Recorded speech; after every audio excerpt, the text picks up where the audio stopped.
क्षणमा मौनतामा बोल्छु म तिमीको नाममा।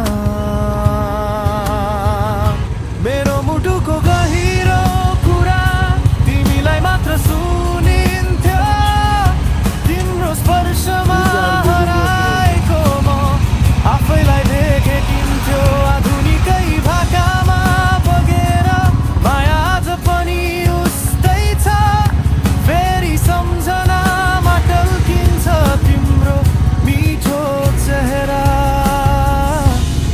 तस्बिरै जस्तै छ।